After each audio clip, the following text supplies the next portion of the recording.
All right, before we get started on looking at equivalent fractions again, we need to have a serious talk about why you need to know equivalent fractions. There's two reasons: chocolate and pizza. Okay? So, here's why chocolate and pizza are so important when it comes to equivalent fractions. Think to yourself, have you ever said, oh, I'll take 2 pieces of pizza, thinking, oh, they'll be 2 decent-sized pieces of pizza, and then they're itty bitty, and you're like, oh yeah, 2 pieces of pizza are not going to fill me up. Because it matters what the fractions they are cut into. So, if you've got a pizza that's cut into halves, well, 2 pizzas is the whole pizza. That's too much pizza. But if you're saying I want 2 pieces and it's cut into fourths, well, that's half the pizza. You're definitely going to be full. But what if someone went ahead and cut it into twelfths? That's not even close to the same.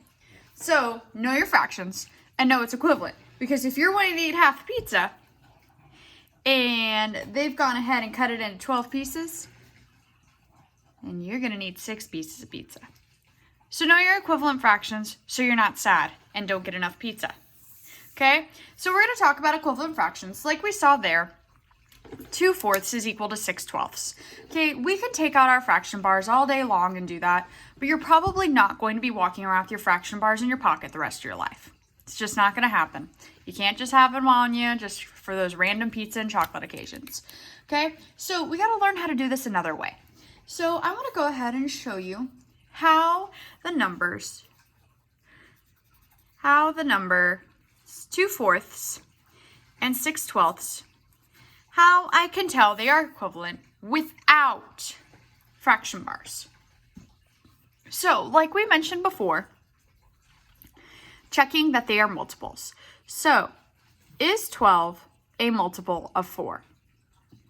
Yes, it is, because 4 times 3 equals 12. Okay, now, yesterday I had said that when we have equivalent fractions, we know they're equivalent because we were able to multiply the same thing on the top and the bottom. Okay, so I multiplied times 3 here.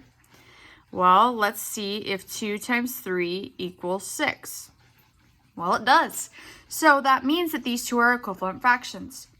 If you're solid with your equivalent fractions, you can easily do that math in your head, and you can get the pizza you want and not be gypped. So, it's important. So, I want you to also think about, what if I had 3 fourths and I had 6 eighths? How can I see if these two are equivalent? Go ahead and check on your own and let me know if you think these are equivalent. All right, so asking myself, are these multiples? Yep, 4 and 8. 8 is a multiple of 4. I multiply times 2 to get 8. Well, I need to ask myself now, can I multiply times 2 to get 6 with 3? Yes, I can. So this means that these are equivalent. Okay? So what if I went ahead and I had these two fractions?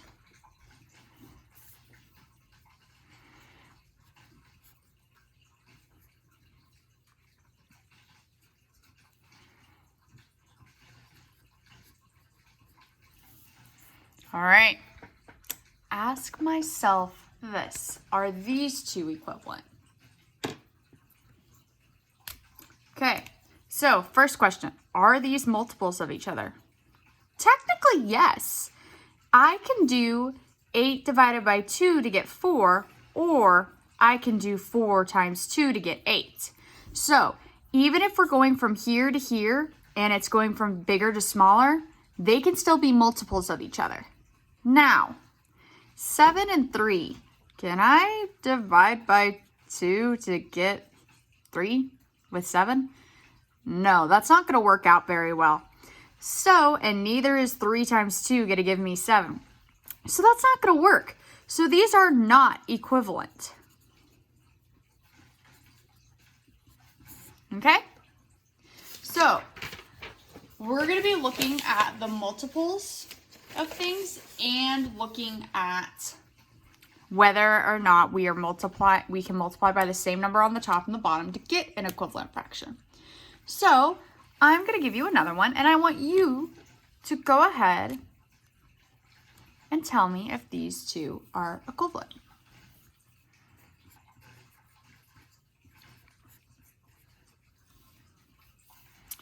Let me know. All right, 1/3 and 4/12 is 12 a multiple of 4? Yes. So I can multiply times 3. All right, so far so good. Can I multiply by 3 on the top? 1 times 3, does that give me 3? Yes, so these are equivalent. What about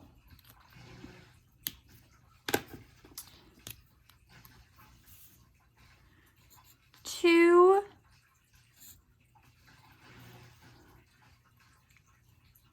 20 hundredths and 2 tenths? Ask yourself that. Are those two equivalent?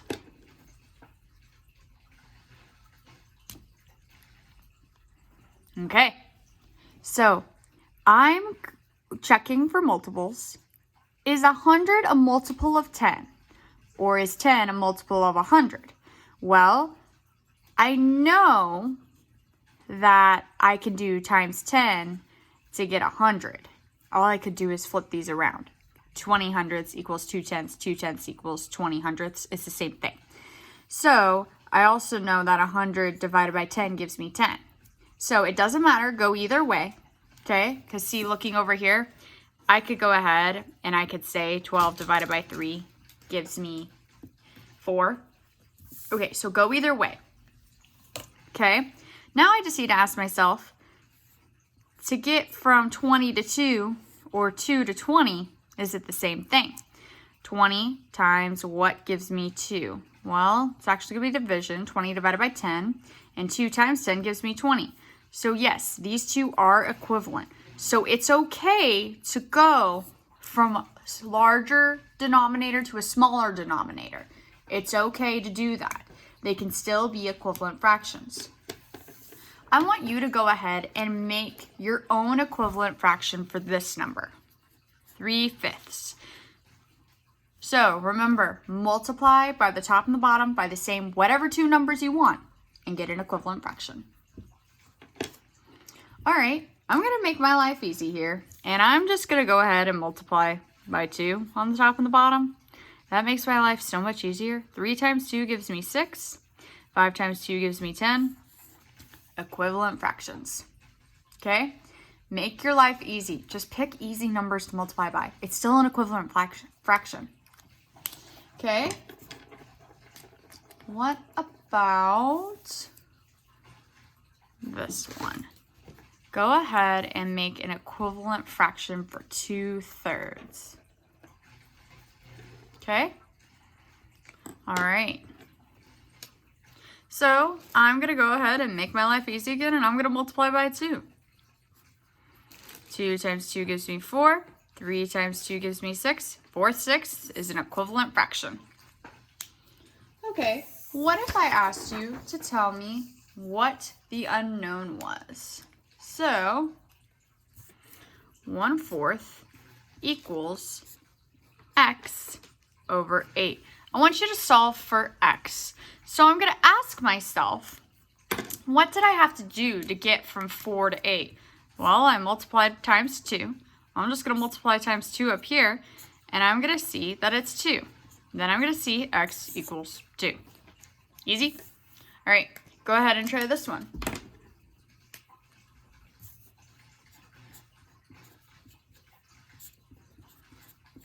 What does x equal? You should see that 10 times 10 gives you 100. So we're going to do whatever we do to the bottom, we do to the top. Whatever we do to the top, we do to the bottom. 7 times 10 gives me 70. So x equals 70. Okay, let's try one more. 3/5 equals 6 over x. what happened? How do we get x?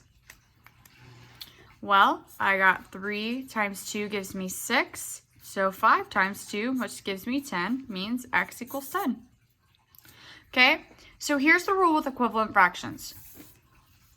Whatever you do to the bottom, you do to the top. Whatever you do to the top, you do to the bottom. See? Times 2 times 2, times 10 times 10, times 2 times 2. Times 3 times 3, divided by 3, divided by 3, times 10 times 10, divided by 10, divided by 10. Whatever you do to the top, do to the bottom. If you cannot do the same thing to the top and the bottom, so here we couldn't do it, wasn't gonna work, then they're not equivalent. Okay, that is how you know.